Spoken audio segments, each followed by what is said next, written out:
Hello my favorite people and welcome to the second part of my Vepsen village vlog. If you haven't watched the first one, I highly recommend go check it out. The link will be in the description or, somewhere here. A small recap. Our group met in St. Petersburg and we were picked up by our guide and drove about 350 kilometers, roughly 5 hours, deep into the Vepsen villages. We stayed in a beautiful traditional village house with a big pitch wood stove and enjoyed the real village banya. We also explored the surrounding villages and had some wonderful master classes where local Vepsen people taught us about their culture and traditions. Now that you're all caught up, let's continue the story. It's day number 3. Another beautiful morning here in the village. It's about 10. I forgot my watch. On this day, our group was taking to explore the local forest, the famous Vepsen woods. So we came to the forest with our group, and there is a belief that before you enter any forest, you ought to ask permission from forest host and hostess, I believe. I don't really know the word for these creatures in English. Basically, they're like owners, basically, of the forest. And before you enter, you have to bring some, gifts, basically sweets or any berries or mushrooms, whatever, a gift, and place it before entering the forest and ask permission and ask for protection because these forests are full of bears and wild animals in general, foxes, wolves, and everything, and you're gonna be fine. And supposedly you're not gonna get lost, which is also cool. So we just did that, and we have about 7, I think, kilometers to walk, or 9, something like that, round trip. So let's see. It's beautiful weather. It's about 20 degrees. So, no puffy jackets anymore, which is cool. A wonderful local Vepsen woman joined us. She is incredibly knowledgeable about different plants and herbs and trees and all the forest flora in general. She was our guide for the day. As soon as we arrived, we all put on our rubber boots and got sprayed with a tick repellent, of course. Then we all set off on a lovely walk through the woods. The woman showed us so many different plants, herbs, and trees. At one point, she showed us something really special growing on the trees. It was the moss. It looked more like a delicate grayish spider webs or maybe a long hair hanging from the branches, And she told us it's called witch's hair. So we came to the lake. It's quite big lake, and I already see, I think, people camping, and I really, really envy them. I mean, I would give everything right now to have, my tent set up here, Hello. And I think somewhere here we're gonna have a lunch.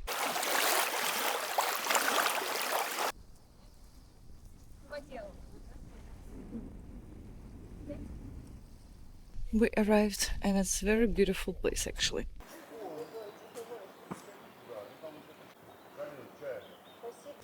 Just look how soft this ground is. You see?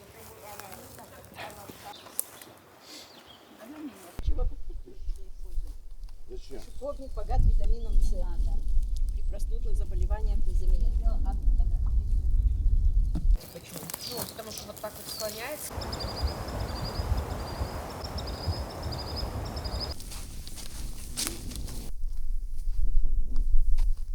A lake from one side and from the other. The wind is quite cold. So, yeah, probably because we're between 2 lakes, So, here you can see. It's beautiful. This is just perfect. It's a perfect spot for camping. I envy them. The sounds of nature.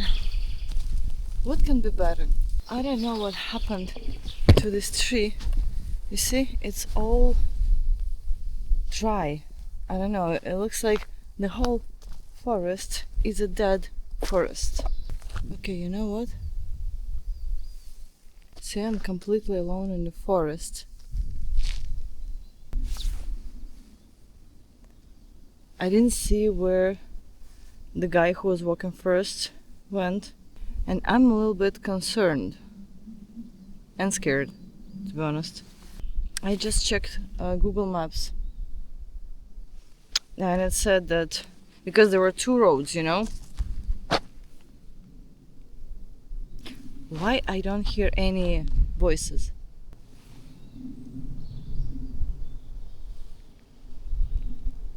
Okay, anyway, I checked Google Maps, and Google Maps showed me that this road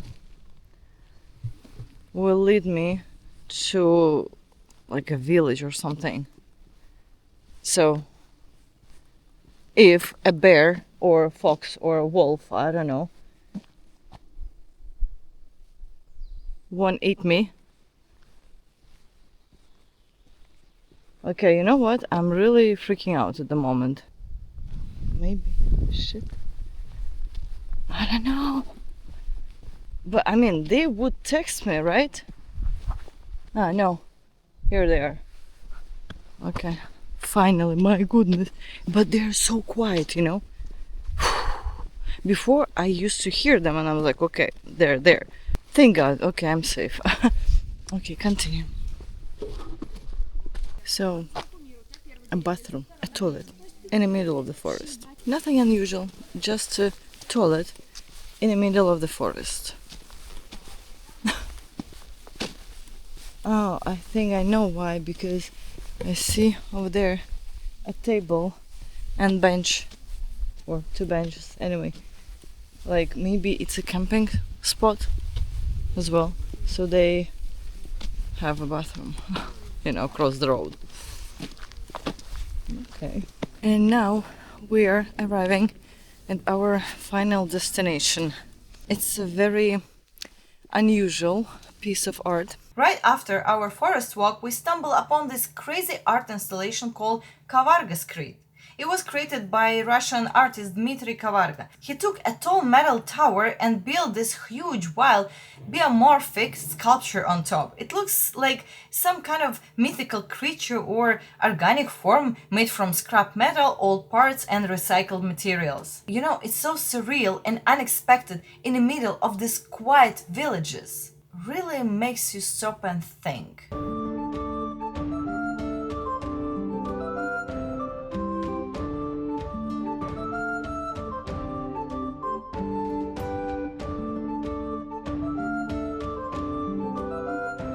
We just arrived to, well, our village, but on the other side of the river.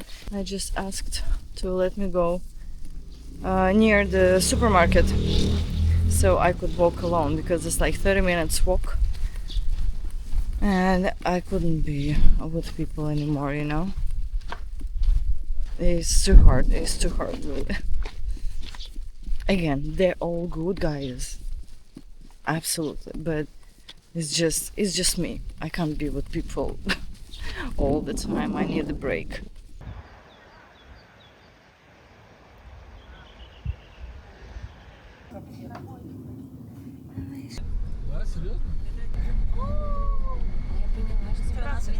Да, всех видно.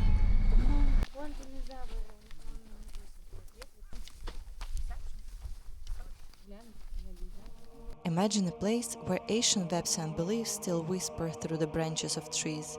We're standing in front of the most famous wishing tree in the entire Vepsian region, the sacred spruce in the village of Chikazoro. This is not an ordinary tree. From one single powerful trunk, multiple huge spruces grow at once, as if one being decided to become the entire forest. It's several hundred years old.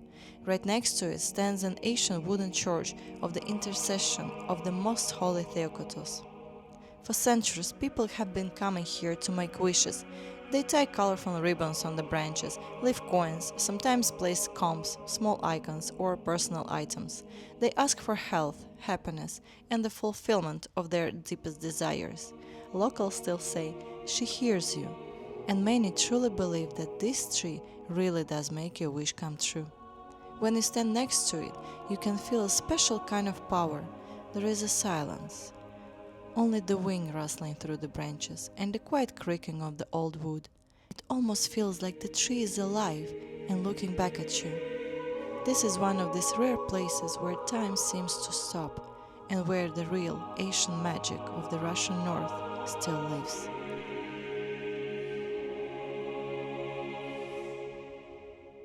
So, as our guide told us, that in this village there are only 5 people live.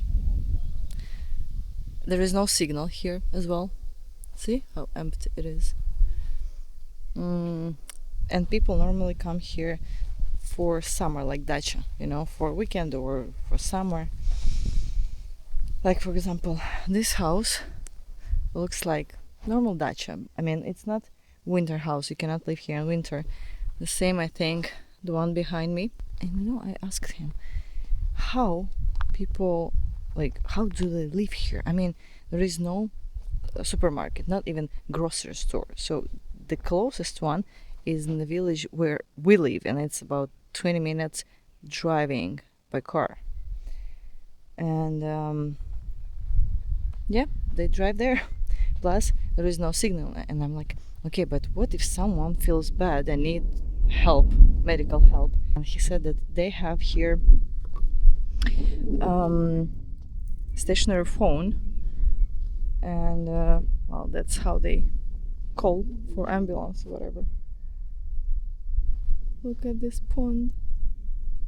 This is typical rural Russia. Воды много.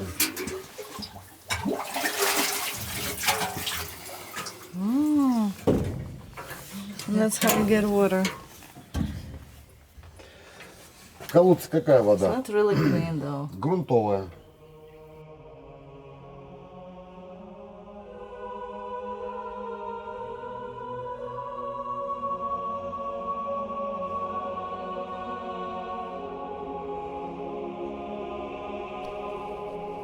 Короче, наши научились. То есть это дышит все, это несмотря на свою наклонность, это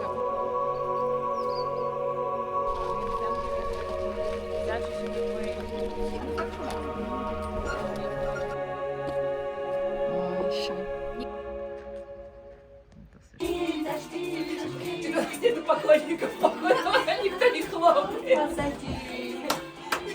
Давай, давай, давай! Everyone was still sleeping, so I quietly got up at 7 in the morning and went to the banya. In the evening, it gets way too hot and I just don't feel comfortable washing there. That's why I decided to go in the morning instead.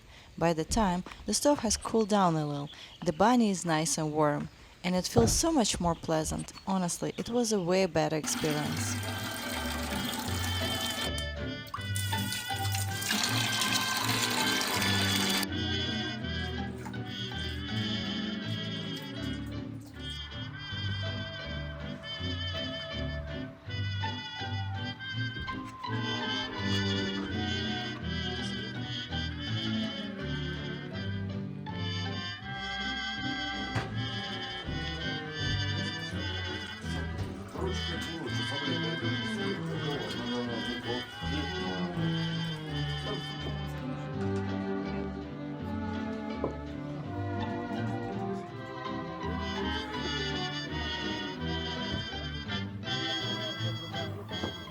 After a really tasty breakfast, we all got together and headed out on our next adventure. This time, we drove to a neighboring Vepsian village that's also part of the Forest and Wind Tour Company's route, the same company that organizes these trips to the Vepsian villages. The village is beautifully located on a hill, so most of the old wooden houses sit right at the top, offering absolutely breathtaking views. We climbed up the hill to take it all in. The panorama of the village spreading out below us was just stunning. We wandered around, looking at the old semi-abandoned izbas. Some of them are quite ruined, but judging by these geese walking around, people still live here. We approached the house of Maria Pavlovna, a woman who once lived here, a lonely soul deeply loved by the entire village. After her passing, her home was transformed into a gallery of contemporary art. On the walls of the house, people had attached small plaques with warm, heartfelt messages dedicated to her memory. We then entered the preserved izba itself. Everything remained exactly as it was during Maria Pavlovna's life. Cozy, authentic village home with its traditional stove and all the details of that era. In the bedroom, we saw a striking installation. The bed was completely covered in dried flowers. At first glance, it looked like a coffin, but it was a powerful artistic statement. In the place of a pillow lay a screen, which for some reasons was black. Nearby stood a large chest filled with old printed photographs of the people who once lived in this village. There were so many of them, happy families, children with their mothers, smiling faces. It was incredibly moving to look through them and feel the life that once thrived here. All around, on the tables and shelves, lay books, letters, and personal notes, as if the house itself was quietly telling the story of the entire village. Then we went to check out two special guest houses. The first one is called the Blue Izba. We didn't go inside, but we did see their traditional black banya right next to it. For those who don't know, black banya is a very old-style Russian sauna without chimney. The smoke from the stove fills the room and then gets released, so the walls and ceiling become completely black from the soot. It's super authentic and it has its own unique atmosphere. Everything is so black. My goodness. And the smell is very tough. I love the smell. Yeah. Right? Everything is so... I mean, you can't really see it here, but... Trust me, it's black, it's not yellow. The smoke is inside. And it stays in your hair. Nice.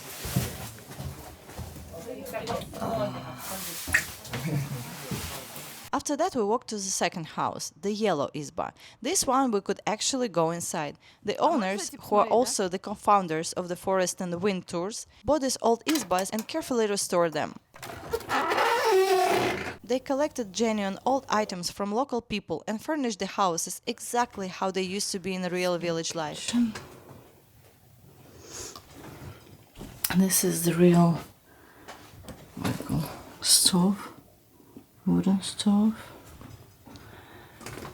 And long ago people slept here. See the mattress over there?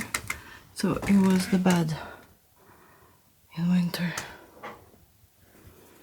That's nice.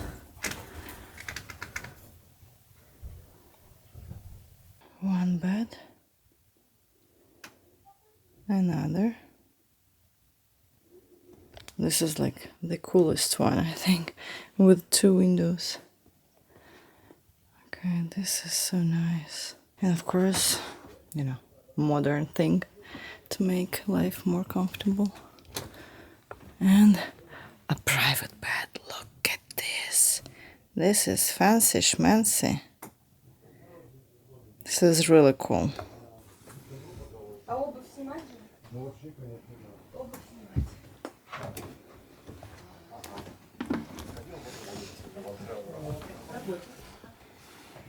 I don't know if we're allowed to come here. Oh, it's another room. Okay. It's room for 2 people, look. Also very, very cozy. And one bed is here.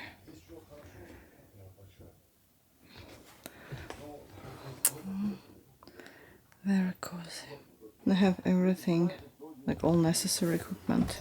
Rubber boots, raincoats, you know, these things to sit on. Really cool. See? All for the tourists. Also have many spray, anti-tick spray, of course. You know, from mosquitoes and all this stuff, which is cool. Everything for the tourists.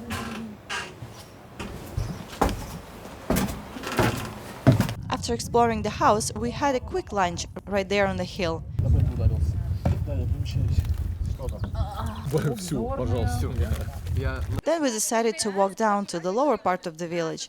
We went through the forest and crossed a cool suspension bridge, passing by yet another almost abandoned village. Finally, we stopped by the local House of Culture. This is the place where they usually hold meetings and tell tourists about Vepsen culture and traditions. Today it was empty, so they just let us look around. It used to be a real cultural center. They even had a cinema and discos here back in the day. Now there is an exhibition of paintings by a local artist. We also saw the Vepsen alphabet for the first time, which was really fascinating. This is the end of my trip. We're saying goodbye to this wonderful house, to all our team. And well, thank you for being with me. Thank you for keeping me company, and I'll see you in the next one. Bye bye.